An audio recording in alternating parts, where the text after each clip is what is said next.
Hey guys, welcome to my YouTube channel. My name is silviaagarrett. I am new here on YouTube and I wanted to start off my first video talking about a serious topic that has been a part of my life for the last 4 months. I do want to film more content on this channel, so I want to film mommy content, day in the lives, vlog, and I do want to do some home decor because those are all the things that are part of who I am. So if you do want to watch all of my content, just subscribe to my channel and I would hopefully be posting every week on here. So with this being my first sit down video, I wanted to talk about a serious topic, which is postpartum and what recovery was like for me and how I've been doing since having my son. So with postpartum recovery, the beginning was definitely very rough, and I had a 2nd degree tear, which is not too crazy, but it does require some TLC. So I had a 2nd degree tear. At the beginning I would use witch hazel pads on my actual pads, and I would put A and D on my stitching and then spray dermaplast to help with any extra discomfort and maybe numb it a little bit. So those products really did help me, as well as the Freedom Mom Peri bottle, because they do give you one at the hospital. They gave me one, but it's not the best. I did bring it home and use it in the downstairs bathroom whenever I use the bathroom down there, but I definitely recommend the Freedom Mom one. That one is amazing. It's shaped like a J, so it fits perfectly down there. So those were my key products with my 2nd degree tear. And pain and discomfort, I would say, was definitely up and down. There was days where I would have excess pain, excess discomfort, and it just felt sore. And then there was days where I wouldn't feel it and maybe get it throughout the day here and there, but I just tried to not do any rough movements. I would try to not lift anything that was crazy heavy and just try to, you know, sit as much as I could so that it wasn't super painful. But it was painful for the first couple of weeks. I would say for the first month it does go up and down. There was days where it would hurt a little bit more than others. I did experience a lot of bleeding at the beginning, but it did get better throughout the days. There was days that I would actually not bleed, and then there was days that I would. So it would again just be up and down at the beginning, and I think that lasted for maybe the full 6 weeks. I would say after 5 weeks I think I was done with my period, but I would have spotting some days. It was nothing crazy, but again, it's just part of the recovery process and something to get used to. Now, moving on to the second topic, and that is sex. So, this is a topic that not a lot of people talk about because they're uncomfortable, and I understand why. It's very personal and private to everyone. But I think it's something that also needs to be discussed because there's, you know, things that do change after you have a baby that not a lot of people talk about. So for me, the first couple of times that we were sexually active after having my son, it was very uncomfortable and it felt like I was losing my virginity all over again. I think the first time it actually hurt even more than when I lost my virginity, which is crazy to me. But it does hurt very much. Think about it. You just had a kid. Your area just expanded and it's stitched back up. So if you have even just a smidge of a stitch that maybe the doctors didn't catch, that, you know, didn't fully come, like, dissolve or anything like that, you're going to feel the pain. So the first time was very painful for me, and it did get better maybe around the 3rd to 4th time, almost like when you lose your virginity. Literally, It takes a couple of times and a lot of communication with your partner. So if you have an awesome partner, just know that you need to communicate what you feel is comfortable and what you feel like is not comfortable, because it's going to be a learning experience for the both of you after you have a baby, especially for your first time. Within the same realm of sex life, I wanted to talk about body image and insecurities after having a baby, because for me personally, one thing that kind of took some time for me has been body image, because I didn't have the best body image of myself in the beginning to begin with. So I went into pregnancy overweight, and I knew that I didn't want to gain so much weight during my pregnancy, but also there's a certain weight that you can't avoid to gain. So towards the beginning I did lose weight, and I slowly and gradually gained the weight during the pregnancy. But with that weight, I gained so many stretch marks, and it was so uncomfortable for me because I was not used to seeing my stomach that way.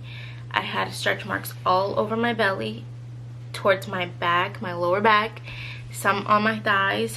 Thankfully, I don't think I have any on my boobs. I didn't see any on my breast, but I did gain a lot of stretch marks. So that was something that I had to adjust to after having my son, was dealing with the fact that I now had a whole bunch of stretch marks. But it was okay because I carried a whole human, and you know, he's cute and I love him, so it was all worth it. But yeah, it did bring a lot of body image insecurities, and something that I'm still working on.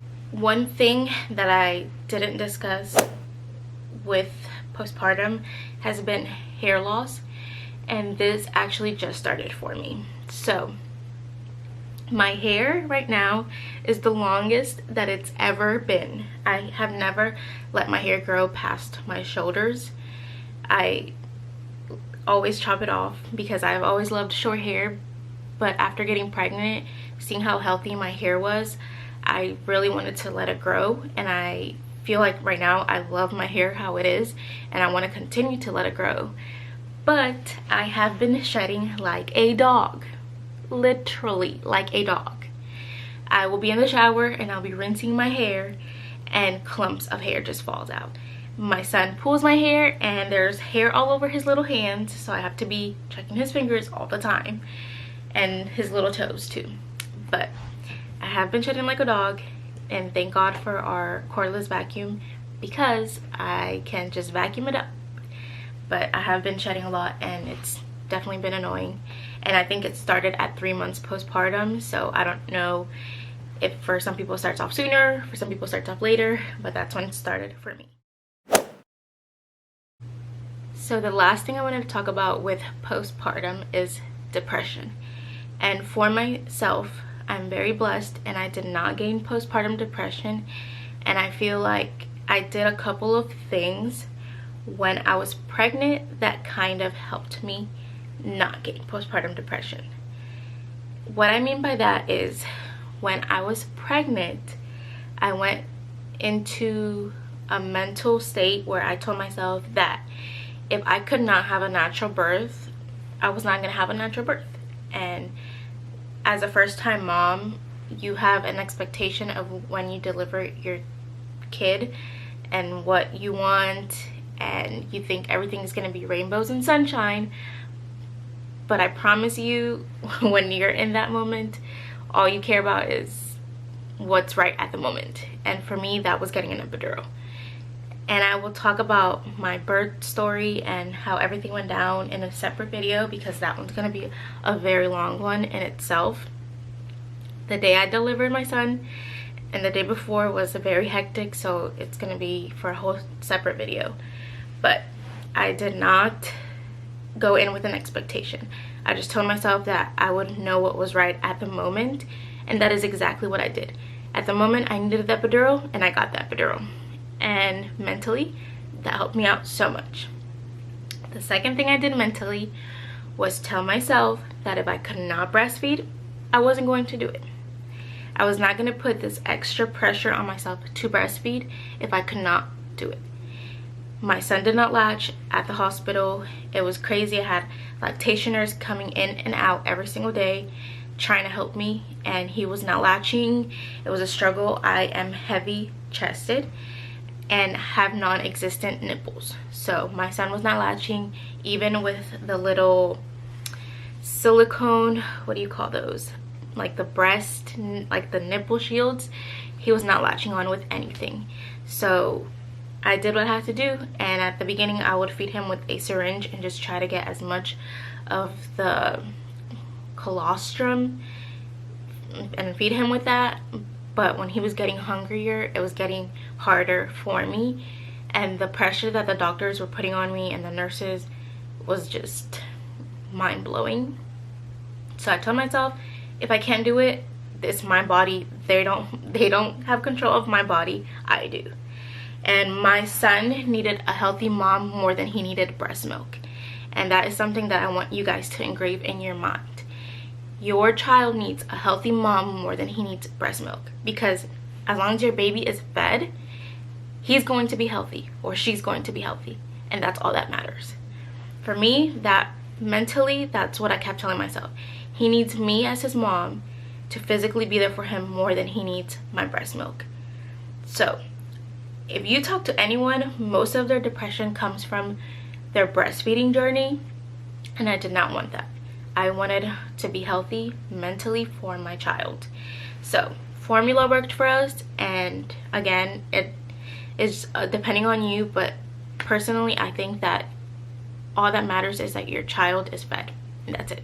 The second thing I did to avoid postpartum depression is when I got back from the hospital with my newborn and my husband and my stepson, I went back into my routine, my normal everyday life routine.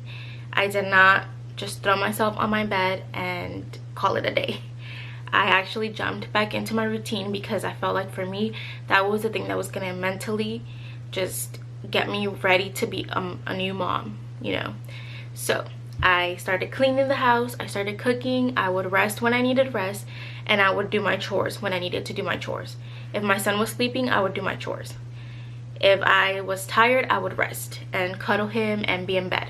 But other than that, I just jumped into my normal everyday life routine, because life does not stop because you just had a baby. And you know, if you want to rest, obviously take the time to rest. But for me, being in a clean environment helps my mental health so much. So I knew that I needed to have my house picked up all the time, and I knew that I needed to be cooking because I enjoyed cooking. And if there was days that I didn't want to cook, we would eat out and, you know, call it a day. But for me, mentally, jumping back into my normal everyday life routine was so helpful, and it helped me mentally a lot. The third thing I did was get into makeup, which is so weird because I don't even think I wore makeup once, or maybe I did towards the beginning, but I did not wear makeup when I was pregnant, and I hadn't been into makeup for the longest time. But after having my son, I went on a little shopping spree for myself, and I bought myself clothes, and I bought myself makeup, skincare stuff. I got really into skincare because of all the back acne that I was experiencing, but I got into skincare and I got into makeup, and I started doing my makeup and playing around with everything. And I feel like for me, it helped me and my confidence a little bit. Like I said, I was having body image issues, so I needed to do something that would lift me up a little bit. And doing my makeup and doing my hair and, you know, trying to look at least a little put together helped me out so much. And I wouldn't do it all the time, but I would do it every now and then, and it was my little pick-me-up. But those were the things, the three key things that I did to help me avoid gaining any type of postpartum depression. Like I said, this is not something that I'm saying works for everybody. It's just what worked for me personally, and some tips that I feel like might work for you, might not, I'm not sure, but hopefully it does. I wanted to close off the video by just giving one personal little piece of advice, and that is to cut yourself some slack and give yourself grace in this period of time. you just birthed a human, you just carried that human for almost 10 full months. Your body went through so many changes for almost a whole year, and it's still continuing to change. So give yourself grace, rest when you need to rest, love on your baby, snuggle them because they grow up so quickly. I cannot believe my son is 4 months old already, and he literally does not even look like the child that I brought home. He's so tan now, which he has a very good color. He was very jaundiced when he was born, so it's nice to see how tan he is now. He's so chunky. The rolls, I just want to smush him all the time. So enjoy your baby because they do grow so fast and you're not even going to see it. You're going to blink and then they're big. So with that, I'm going to close this video. I hope you guys enjoyed the content in this video and that some of my tips helped you out, and hopefully my experience is something that you can learn from and that it helps you out in any way. But I'm going to go and snuggle my baby and spend time with my family. So love you guys. I hope you guys continue to subscribe to my channel and watch my content.